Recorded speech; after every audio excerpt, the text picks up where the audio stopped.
Break नंतर या चर्चेमध्ये पुन्हा एकदा आपल्या सगळ्यांचं स्वागत। झी 24 तास ओपिनियन पोल आपण बघतोय आणि महाराष्ट्राचे आकडे काही वेळापूर्वी समोर आलेले आहेत जे सगळ्यांचेच डोळे विस्फारणारे ठरलेले आहेत। कारण 48 पैकी तब्बल 45 जागांवरती भाजप प्रणित एनडीए आघाडीला विजय मिळेल असा झी 24 तास ओपिनियन पोल सांगतोय।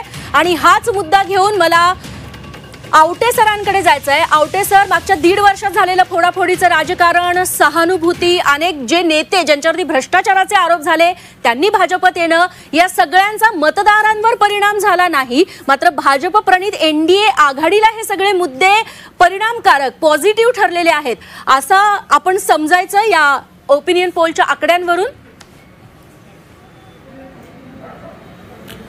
नाही, तुम्ही आता बोलताना जो शब्द वापरला तो शब्द खूप छान आहे, डोळे विस्फारणारा असा हा ओपिनियन पोल आहे। माझे खरंच डोळे विस्फारले, कारण 45 जागा जर महाराष्ट्रामध्ये मिळणार असतील एनडीएला आणि भाजपला तर ते फारच डोळे विस्फारणारं नव्हे, फारच थक्क करणारं असं आहे।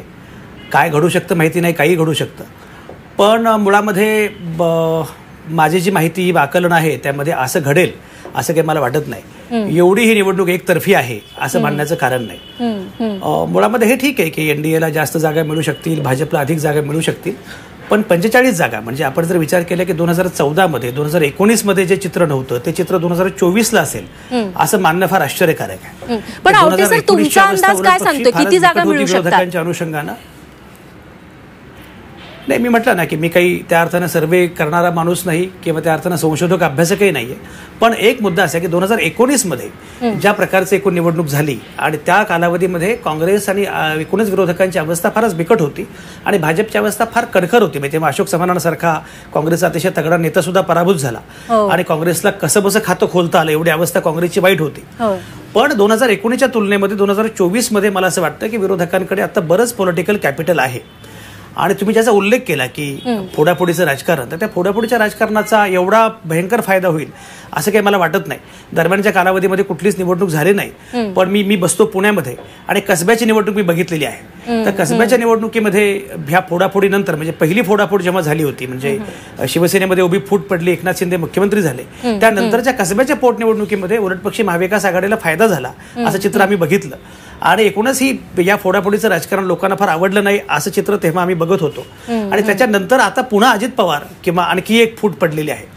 या सगळ्याच मला असं वाटतं की काही लगेच क्लिअर कट काही निकाल लागणं किंवा बोलणं असं शक्य होईल असं मला वाटत नाही, पण हे नक्कीच आहे की या फुटीचा काही एक फायदा झालेला असू शकतो, होऊ शकतो, कारण शेवटी एवढे आमदार आले, एवढं केडर आलं वगैरे बऱ्याच गोष्टी आल्या, पण त्याच्यासोबत सहानुभूतीची लाट पण तयार झालेली आहे। उद्धव ठाकरेंच्या बद्दल, शरद पवारांच्या बद्दल पण सहानुभूतीची एक लाट तयार झालेली आहे। सर्वसामान्य माणसाला हे चाललेलं राजकारण फार आवडलेलं नाहीये असंही झालेलं आहे। एकनाथ शिंदे मुख्यमंत्री झाले, शिवसेनेमध्ये फूट पडली, ते कदाचित लोकांनी क्षम्य मानलं कारण तेव्हा सरकार नवीन तयार करायचं होतं आणि त्यासाठी असं काही करणं आवश्यक होतं, पण गरज नसताना अजित पवार आले आणि ही पुन्हा फूट पडली।